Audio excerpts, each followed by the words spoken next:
Hi everyone, this is Intellectual Property Law for Term 1, 2015. My name's Scott, I'm the course coordinator.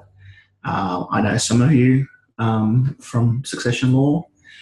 I'm an associate professor in the school and I'm also the Deputy Dean Learning and Teaching, and hopefully you don't bump into me in that role because I spend all my time doing appeals against grades and exclusion and those sorts of things. So I'd much rather be spending my time in the classroom with you folks. Okay, our objective for tonight is to make sure everyone's on the same page regarding the course outline, our approach to learning in IP law, and give you a chance to ask any questions that you have. So please feel free to use the chat window if you've got questions. You can ask a question as well. I think you can, there's a raise your hand option and those sorts of things. But generally I found it's much quicker just to chuck something in the text window. I've got it open and I'll be able to see anything as it pops up. So let's start at the beginning, I guess. IP law is an interesting area of law. I'm a media lawyer myself, so it's an area that I've got a bit of a background in, and it's an interesting area of law because it has lots of different applications. And one of the guiding themes in this course, and usually the way I design most of my courses, is to try and find authentic tasks to base the course around, so that the tasks we have for our workshops are really the sorts of things that IP lawyers do, and not always working as lawyers. Because one of the things you'll know as a law graduate these days is you're likely to end up in all kinds of diverse career destinations, and working in a law firm is probably one of the smallest of those destinations. And IP law, you're much more likely to work as a consultant, a researcher, in-house lawyer, or just someone who works with intellectual properties who happens to have a law degree. So it's an interesting area to work in, and I've tried to create a series of workshops that are interesting, because I know all too often we spend a lot of time talking about precedents and authorities in law, and we don't actually spend a lot of time looking at what actually happens in the real world and what people do, which does include precedents as well, but there's also a lot of other things. So what I might do is I'll just talk generally through some of the things that are in the course outline for this week. Most weeks I will be presuming that you've read and prepared ahead of time, because there's nothing more tedious than listening to someone read out notes to you for an hour or 2 hours or 3 hours or however long. We're only an hour. But a lot of my undergrad law program was 3 hours of listening to people read notes, and that doesn't do anyone any good. So I presume you do the preparation. I also don't, I'll be uploading intros to each of the weeks as we go, and they'll only be 5 to 10 minutes long, and I'll just talk about what the important features are. So again, I'm not going to set you a reading for no reason at all and then provide you with notes on the reading and then give you a lecture on the reading. The readings are all there for a purpose. They're all interesting, I think, and they all tie in directly to what we're doing in the workshops. So, okay. Most weeks, about half of the workshops will be student focused, because a core part of your assessment, which we'll come to in a little bit, is going to be workshop presentations. And we'll also talk about what your options are for those of you who aren't able to make the Zoom sessions. And obviously you guys who I'm talking to now are at a Zoom session, but there'll be people who'll be watching this recording who'll say, what happens if I can't make the Zoom sessions? Isn't this a distance course? And we'll cover that. So this will be unusual, I guess, and it'll be fairly heavy on me talking, and usually the the students who are leading the presentation for each week will spend a good deal of time talking about the project for that week. All right.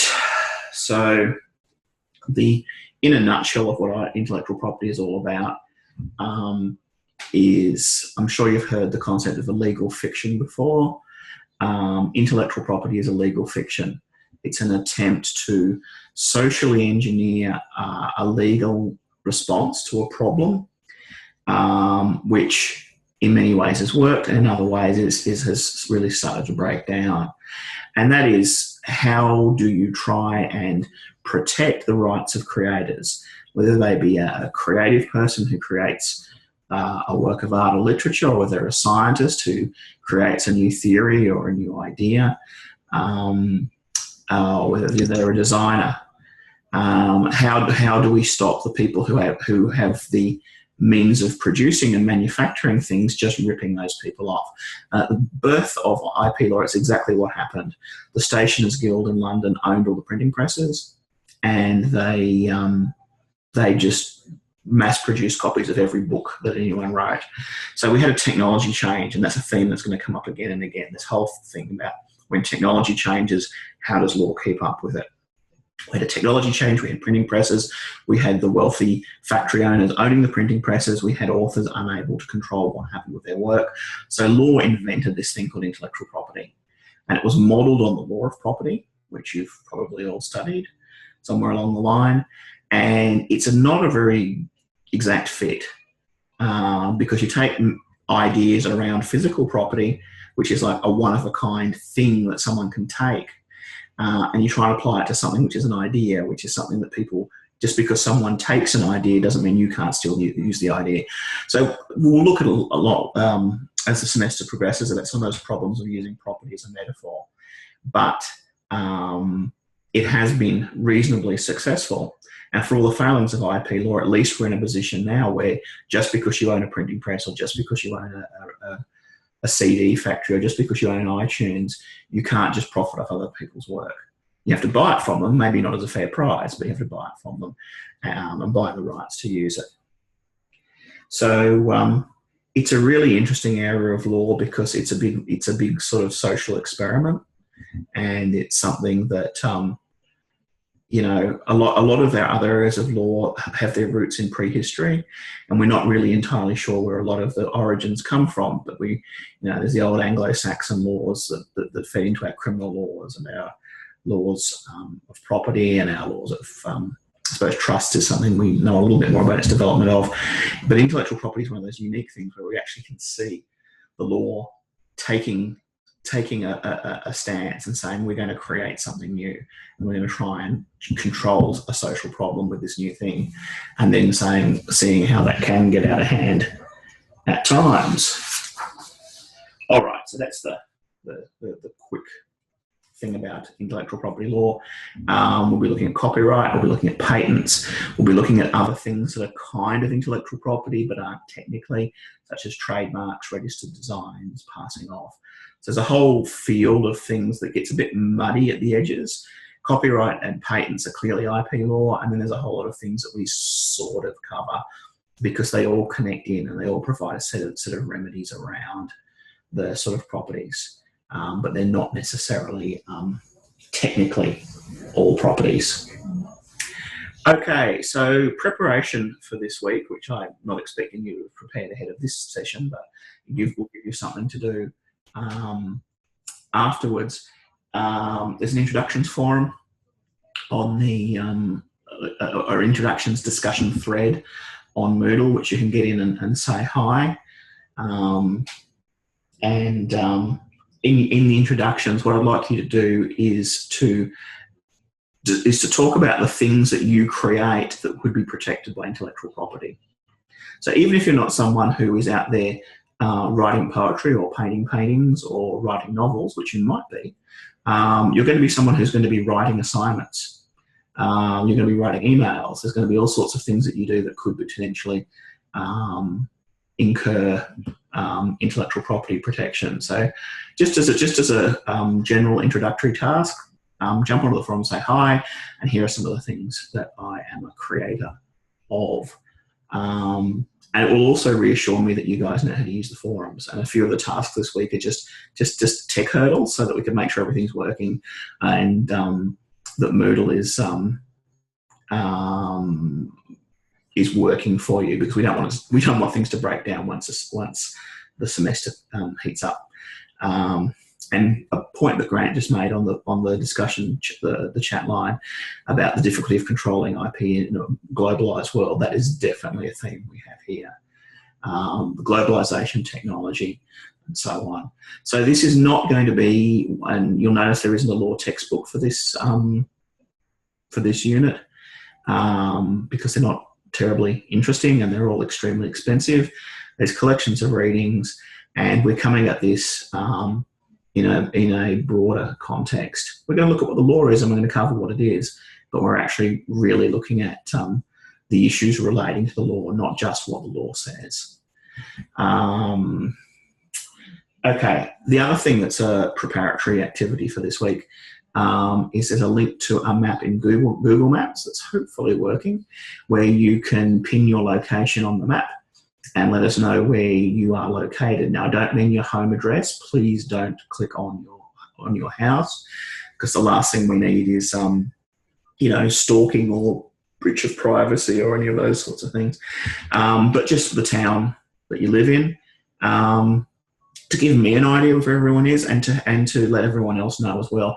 Now, I suspect some of you already know each other because you've been in the course for a while, but you may not. And you may find there's someone who's nearby, who's in your town, who's a potential, study partner or something. So that's another useful exercise, I think. So if we can get on this week and click there, we'll get a better idea of where everyone is. And Grant said he had looked today, couldn't figure out how to pin it for the location. I will have another look at it to make sure it's working. And I haven't accidentally locked something on it, but I'll try and make sure that's working. Okay, now, yeah, okay, thanks. Well, although Michael has managed to do it. All right, this is going to be something to investigate. We'll be doing a bit of that in this course, because we're going to be using some new tools, and we're going to make sure that everyone's up to speed on how we use them. But we've got to allow for a bit of some teething problems and things not working. All right, okay. More of me talking. Our approach to learning, the philosophy about the design of this course is really around each of those weekly workshop activities, and it's about you guys really owning the course and being able to take something and run with it and customize it and personalize it and actually make it your own.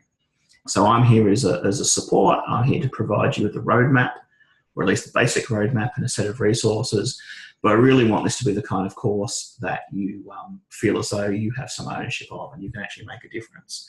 So by all means, at any point when you're preparing for your workshops, if you're not uncertain about something, contact me and I'll help you out.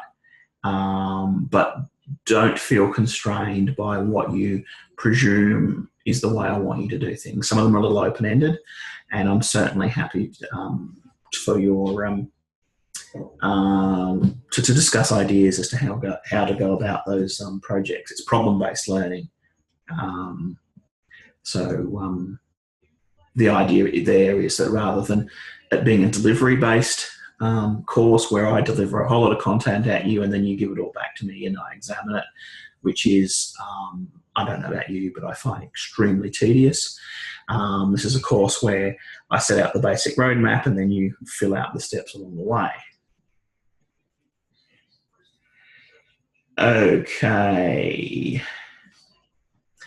And the other thing is what I'm really trying to embrace, although I am new to the mode, is the distance mode. So rather than trying to focus everything on in-course, in-class activities, because we've only got an hour each week for that, I really want to focus on you being able to self-pace as much as possible. Now, obviously, with weekly workshops and with a presentation tied into that, that limits you somewhat. There's at least a point in time that you're going to have to make sure that you're here. But I want to be able to allow for different learning styles and approaches within that. Yeah, we'll talk a little bit about that later.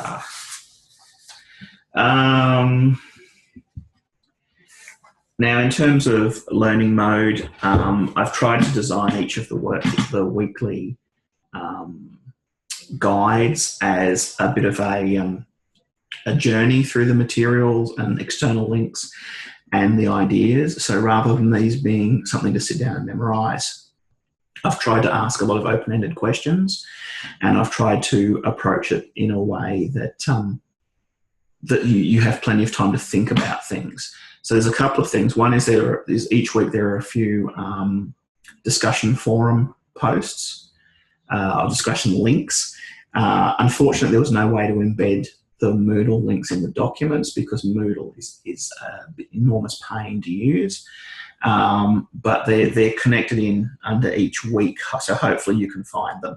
So the ones that there are two types of questions I asked. One is general to the group for group discussion. The other are things that I'm just asking you to think about yourself. So one thing is the things I asked for discussion in the forums.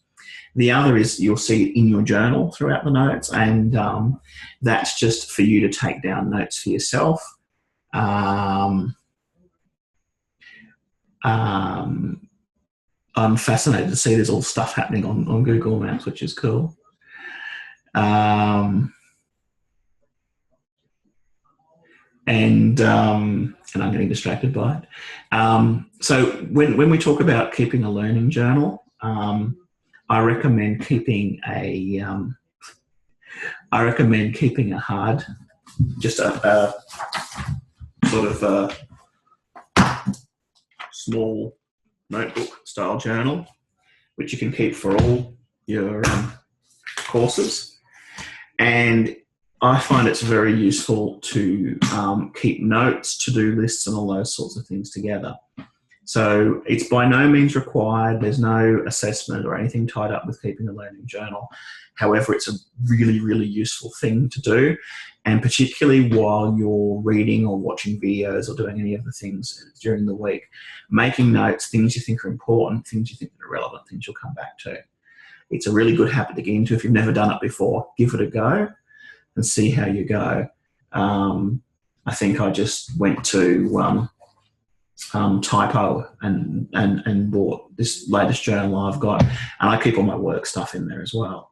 And it just is a way of, I think, physically connecting to what you're doing. So rather than just sitting there and reading a book and going, yeah, I think I'm getting it, and not meticulously taking down sort of detailed notes either, just putting down questions, thoughts, and ideas. So anyway, the idea of the way the guides each week are written is there are sort of stopping points in it where I'll say in your journal, you can write it down,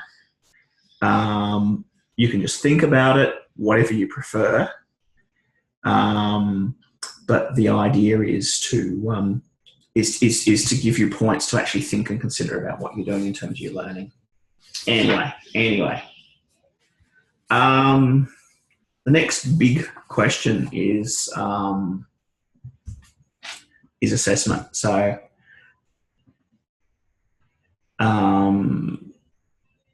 are we okay with everything so far? I suppose any questions about the course so far?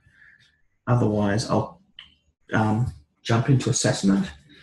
There are 3 assessment pieces. Two large, one small. The 2 large pieces of assessment are a presentation and written piece on one of the weeks of the workshops, and an assignment, a written assignment on one of the research topics. So there's basically 2 written pieces of 2,000 words or so 2,500 for one, 2,000 for the other.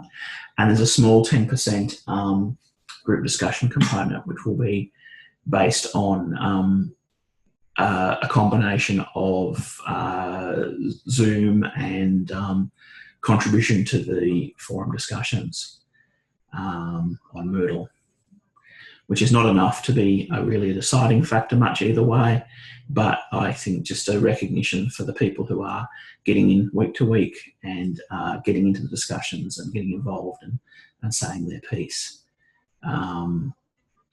It's only 10%, so it shouldn't be too hard to rack up pretty good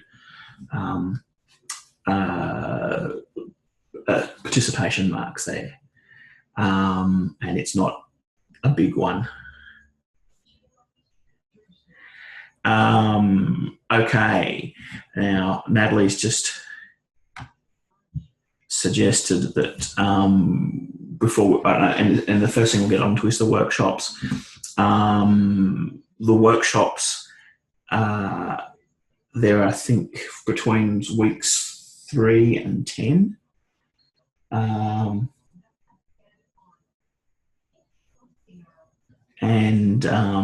Why week 11? I'm not sure. Maybe it was too close to the managing wrong. And each of the workshops is there are 11. Yeah, I think that just ended up being a typo in the guide for this week. So between week 3 and 11, we're not doing this week, of course, or next week, to give people a chance to nominate. In Moodle, there's a select your workshop topic thread, and it should, and Natalie just suggested it didn't. It should allow you to reply to each of those topics. Now, if you can't reply, that's just a standard Moodle. Won't to any of them. That's just a standard Moodle discussion forum. Why would Moodle be set up so that students couldn't reply to discussion forums? Okay, I will follow up on that because that's clearly something buggy. I'm sure you're all familiar with how bad Moodle is by now.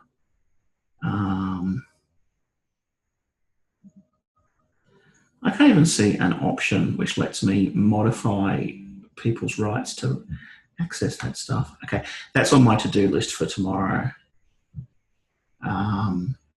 That is insane. Why would you want to stop students answering discussion questions? Anyway, I shouldn't be surprised by now.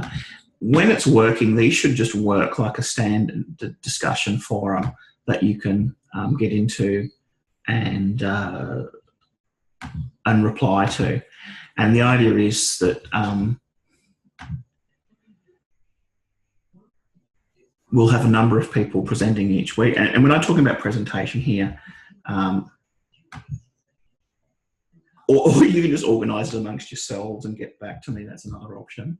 When I'm talking about presentation, it's not really a formal presentation.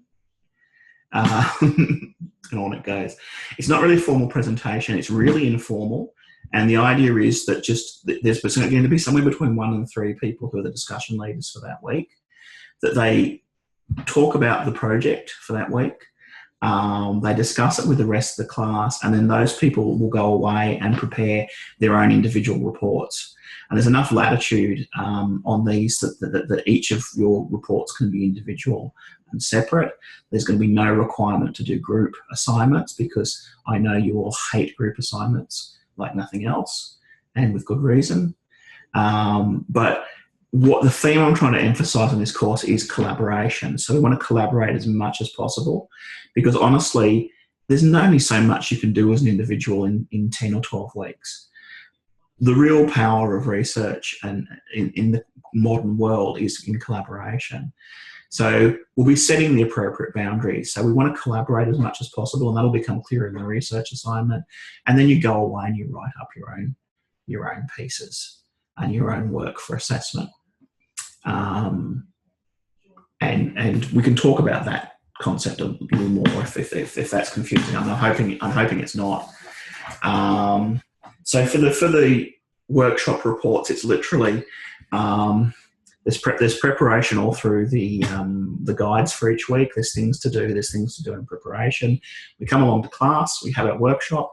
We talk about it, and then you go away and write up a report on what happened, which often will include creation of an artifact or something around that piece. It's only 2,500 words, so it's quite short. It's quite concise.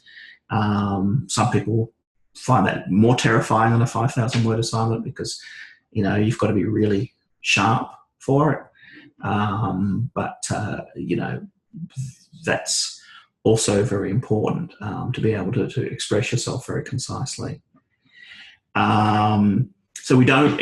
What we don't need is for people to have to go away, form a group together, put together a presentation as a group presentation, and do a half-hour presentation in a very formal way. What each of these are set up for is really a bit of online collaboration and discussion, primarily with the leaders for that week, but others can get involved in those discussions. We come along, we have to talk about it for half an hour, then you go away and write up.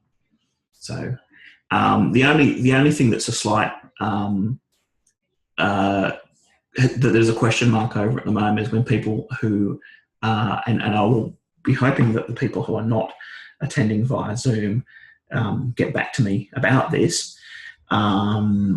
Is what if people can't make any of the Zoom sessions? Now, I'm hoping that you'll be able to make at least one Zoom session in the whole term. I'm hoping that you're not so committed that there's you just can't attend any of them. But if you are in that position, let me know. And there might be a way that you can pre-prepare something and we can bump up the amount of collaboration you do beforehand. But I'm hoping that's not going to be a problem. I know other courses have moots and things in it that require you to attend one session. I guess the point I'm trying to make is when we talk about, and I'll put the rubrics up later in the week too, we're talking about marking presentation. I'm not going to be there and really assessing you on the minutiae of your presentation skills. It's an informal discussion. You're a leader in the discussion. What your assessment is really going to be about is about that written assignment. It's just the presentation is required for you to actually write the report because you can't write a report on something that hasn't happened. I hope that makes some kind of sense. And I've roughly broke it down into a 2,000 word paper and a 500 word reflection on what you've learned. That's also very, very flexible. I had to put some numbers down. But the idea is you present a report and then you write a really short piece afterwards and talk about what you think were the important things you learned out of the process. I'll give you more guidance on that stuff later because I realise one of the dangers of week one is that you just get over-saturated with information. So that's one of your assessment pieces, basically a tutorial paper. The other one's a research assignment. There's two topics that are extremely broad. One is on protection of Indigenous property using IP law and whether it works or not. And the other is priorities in law reform in the area of IP law. They're deliberately really broad so that you can tailor your own thesis, your own argument, your own topic within those broad parameters. I will be discussing your individual topics with you, and I'm very happy to help you narrow and define what you're going to do. Each of those research projects, we're going to be sharing research and materials in a group, and basically the course is set up to reward you for sharing. Now, I know how the standard assignment thing is that you ferret away all your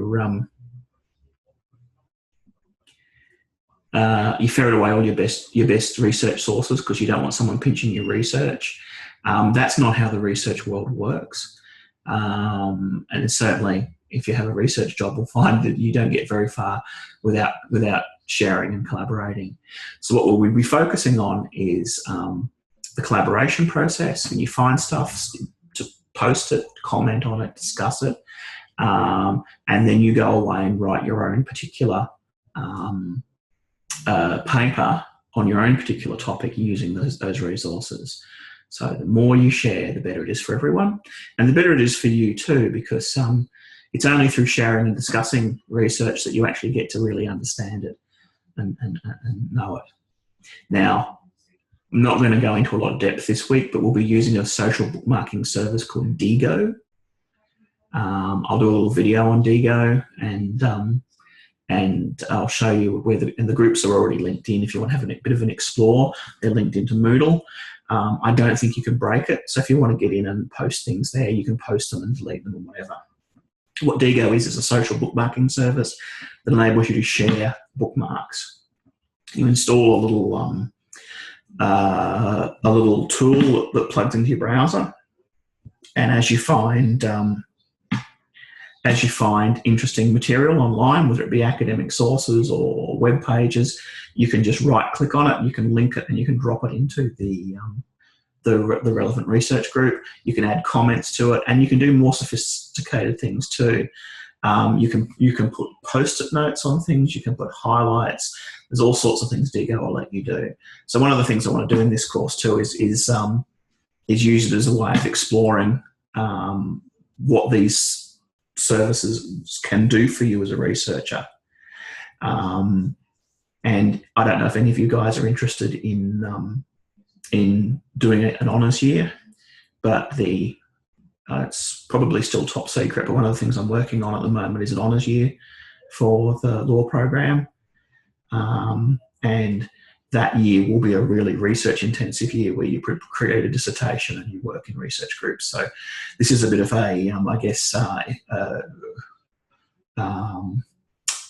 for foreshadowing of some of the things that if you go on to do honours that you'll be doing more of.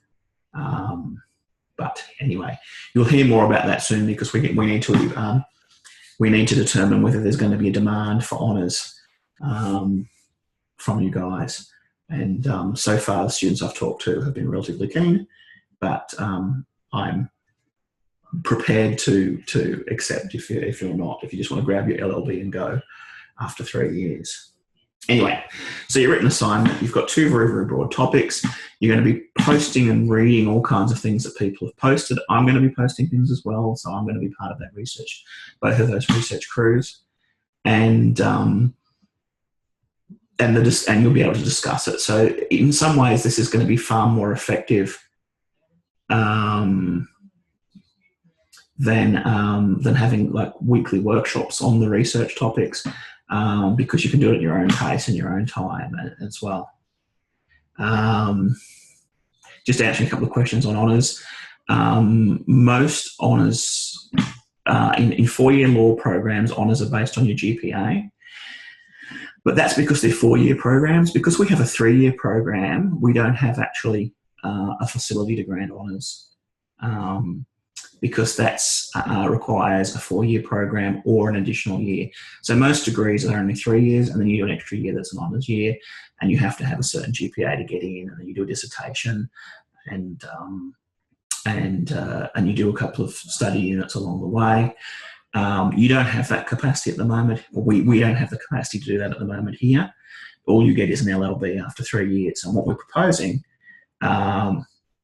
and the GPA is not going to be too high. I think we're talking about 5 at the moment.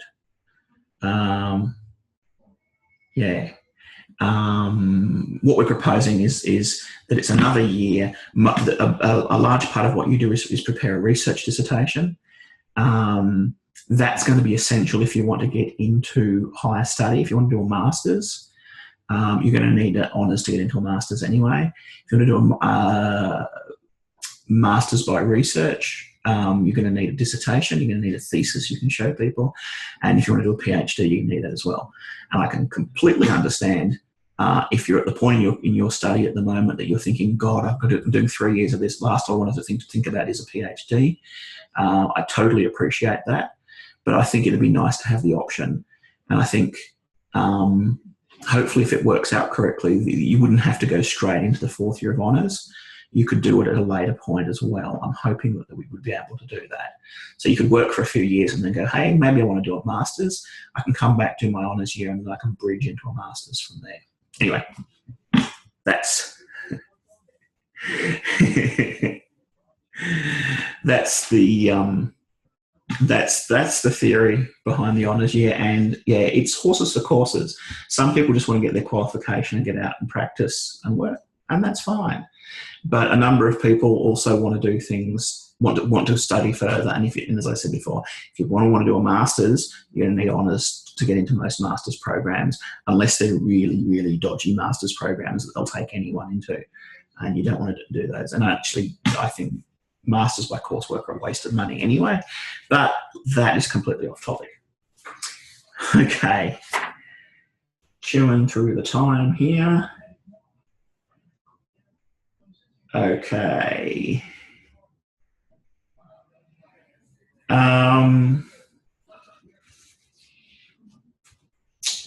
All right. So, in terms of assessment, what we're supposed to be talking about, 2 papers, basically a tute paper and a research paper, small participation component. Again, you don't have to commit to being certain about it just now, because if you've got any questions over the next few weeks, feel free to ask. Post a question on the forums in the discussion, except you may not be able to post anything there because Moodle is doing something weird. But as I said, I will follow that up tomorrow. I will make a note right now. Try and first thing tomorrow figure out what is going on in Moodle. All right.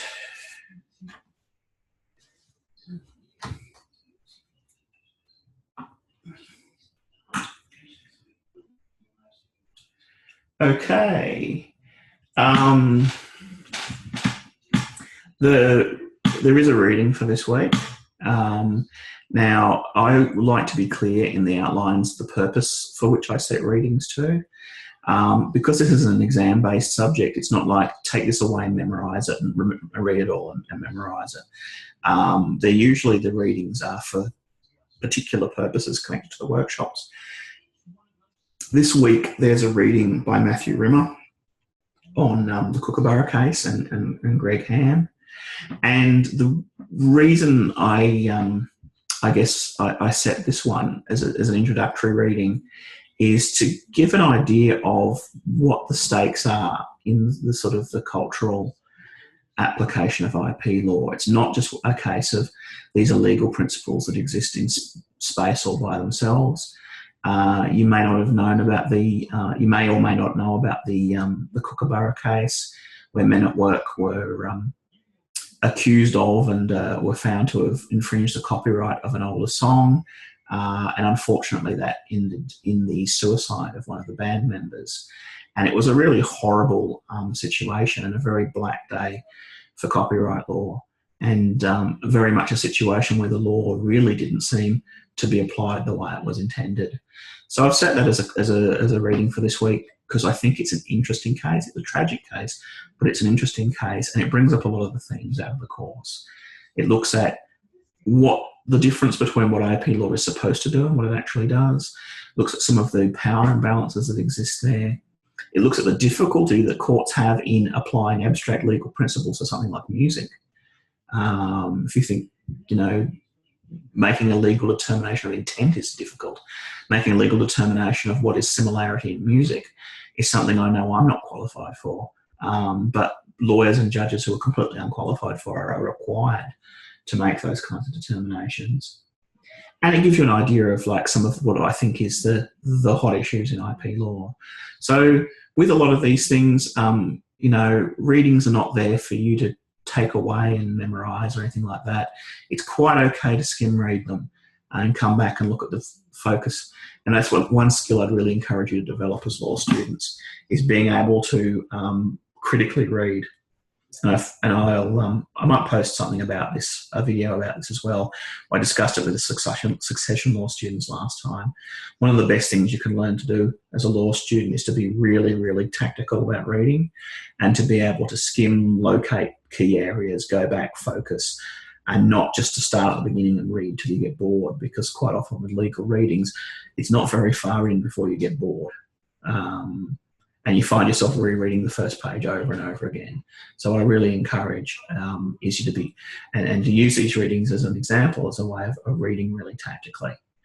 Looking at for what do you want to get out of this reading? What do you want to find? How am I going to find that? How do I approach that? Okay, I will post something on that.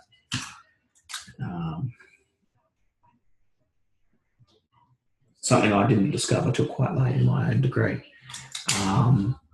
As you'll know, for the times you've had to try to read cases, you can't read a case like a novel. You can't sit down and start at the beginning of a case and read through until you hit a point that you're confused, and then, go back and read it again.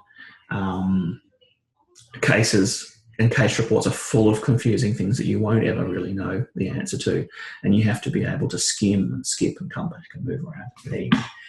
I'll repurpose something I've previously I previously did with my succession students last term, because I think it's really, reading is not a passive thing. Well, unless you're reading for enjoyment, and I suspect no one's going to be reading intellectual property materials for enjoyment. That being said, I have looked for interesting things. I've deliberately, given how tedious the textbooks are, and they just go through the sections of legislation and they go through the key cases, and I'm asleep before I've gotten too far with them. I've tried to frame this in a way that's going to at least keep you awake, hopefully, through the course.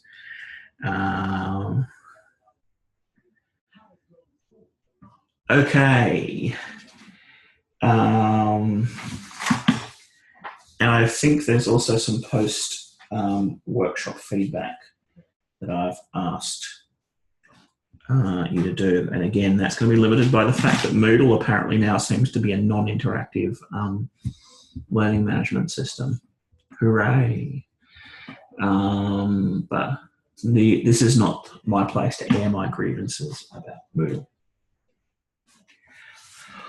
All right, so that's been it's been 40 minutes of me talking, which is the kind of thing that I said I wouldn't do, and hope to not do in this course. We've got a few minutes left for questions or general comments, or one thing I would like you to do, and I'm not sure if I've put this on Moodle, but I will do, is for you to let me know what you'd like to get out of this course as well. I think we often, like I talked about approaching reading strategically, it's also good to approach learning strategically. And I think particularly towards the end of our degrees, we spend a lot of time going, what's an elective? I haven't done this one before. I haven't done that one. It looks kind of okay. I'll do it. And you can end up sort of feeling a bit passive about your learning and feeling like it's just something that's happening to you. So let me know. I'll put a topic up. What things you'd like to learn in this course. Of course, a lot of it's already, because of the distance courses, a lot of it's already been written already. So it's not a situation where I can necessarily just go and change everything. But I think there's plenty of scope from within everything that's there for me to add additional things. So have a think about it. It's not something you have to get back to straight away, but have a think about why am I doing IP law? Is it just because it's an elective I haven't done before? What would I like to be able to do at the end of the course? What's something I'd like to be able to understand? And if it's something I haven't covered, I'll create some more resources and chuck some more stuff in there, because it's always really good to have a real reason for doing something, to really personal. The other thing is, make sure you get into the Doodle link and nominate which night of the week you would prefer, or which time slot you'd prefer the workshops to be in. I actually have something, a clash on Wednesday. Basically, it's Tuesday or Wednesday night, so the two that are the most popular at the moment. Wednesday's looking slightly more popular. Next week we'll do Tuesday again. But the week after that, starting week 3, I will go with what seems to be the most popular within those slots. So but please get in and register your vote. If you haven't had a look yet, Doodle's just this simple cloud-based thing where you can just pick. It's really useful for organising meetings. You have free accounts, and basically you can say this time, or this time. Which session of the movies does your group of friends want to go to, and they can all pick one to save going back and forth. It's extremely useful for this situation. So if you haven't done it, jump in and specify. Next week will be Tuesday again because I'm locked into something on Wednesday. But after that, I'll go with what the majority thinks. Let me have a quick look at what we've got in the chat. Strategies protect copyright patents and international boundaries. Oh, yeah. Yeah, really, again, this is something that the textbooks are shockingly bad on, the international aspect. So I'm going to try and provide as much context on that as possible. A lot of that is through WIPO agreements, through international treaties and so on. And a lot of it is involving public law, which is something I don't know if you've had much contact with before. But public law works really, really differently to private law and public international law. So most of what you study is private domestic law. It's torts, it's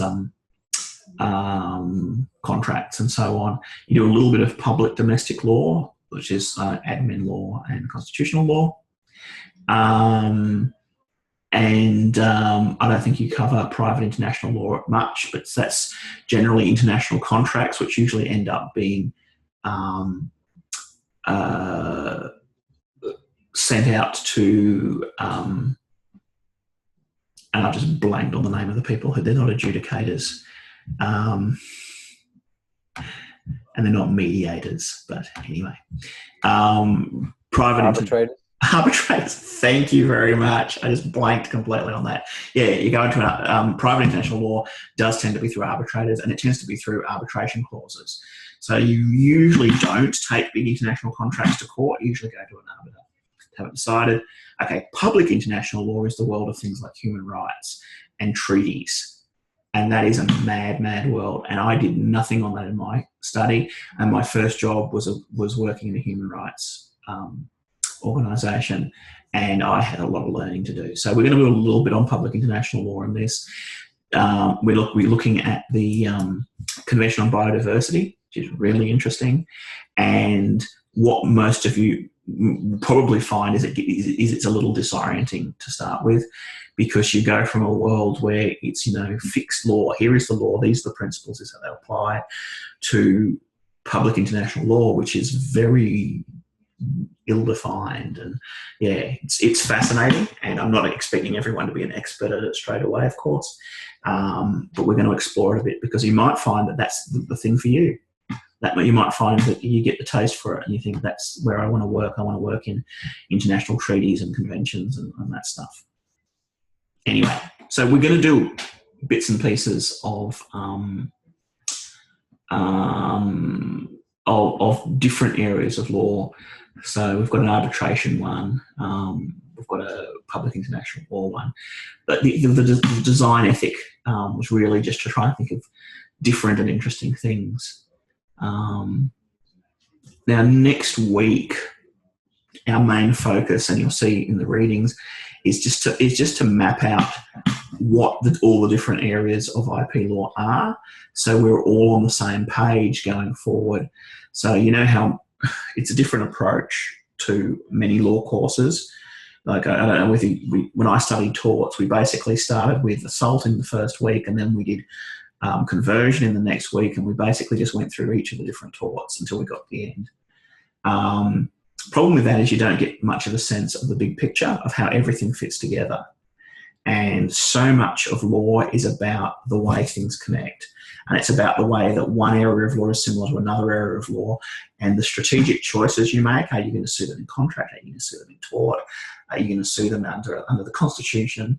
Now, because of the way the law courses are divided into individual subjects, it's pretty hard to do that at the best of times. And often then we teach within a particular subject area in that same atomised, split up way. So my approach, which is different, and I'm hoping that you'll, well, it's not different to everyone's, but it's different to the standard, is to try and get a holistic picture straight away.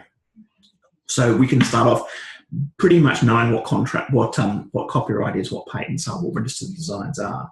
So then when we go into focused discussion on these, you'll have a better idea of how it all fits together, because quite often there are choices that have to be made and strategies over which choice you make. The other thing I'd ask you to do is to make sure you grab in your preparation copies of the legislation. Now, we're not going to be necessarily doing a lot of in-depth reading of sections of the legislation, but it's going to be useful to have it at hand to refer to when you need to. And generally, I recommend you have hard copies of legislation, because searching for things on a computer can be a pain. However, some of the legislation here is ridiculous. But what I think is a really good thing to think about when you start, at least with things like the Copyright Act and the Patents Act, is to get the index and to read the index. Because the index will give you a bit of an idea of how the whole machinery works. And I like to think of legislation as basically a piece of programming code. And if you've done any basic programming, you realise that it actually looks like basic programming code. If you think of each piece of legislation as a little machine that has bits that fit together, that mesh together, that work, starting with the index gives you an idea of what the different pieces of the machine do. Here's the definition section. We know what that does. Here's the section that sets up the individual individual legal actions. This is a section that sets up the penalties. Beware, though, the Copyright Act looks a little bit like a machine that's been dropped from a great height. It's been amended so many times that a lot of the pieces are in really weird places. So to get started, please download a copy of the index, have a look through it, but don't be surprised when you see the Copyright Act that you go, why is that there and why is that there? It doesn't make a whole lot of sense, which is one of the reasons why people are looking for law reform in that area.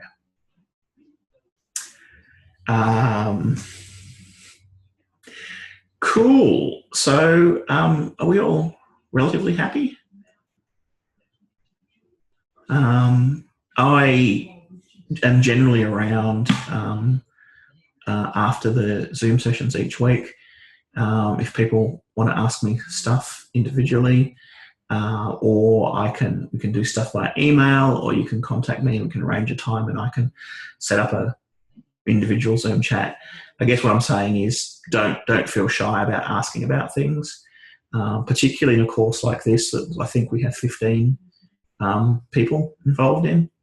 And I can certainly, I've got plenty of time to deal with individuals. If there were 200 of you, like some things I've taught, I would have to be a little bit more circumspect about how I actually handled inquiries, because it gets crazy. But there's only a small number in this course, so please feel free to ask things and discuss things. Otherwise, we're running out of time for the session. Thank you for coming along this week. Have a look at the discussion questions. Have a look at the prep for next week. There's no one going to be presenting on that week, but we'll hopefully make sure that everyone knows their registered design from their patent, and we get a good grounding in the area.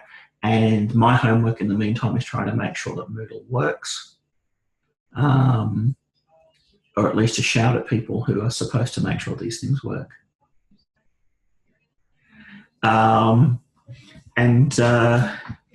With that, I will stop the recording, and see you all next week.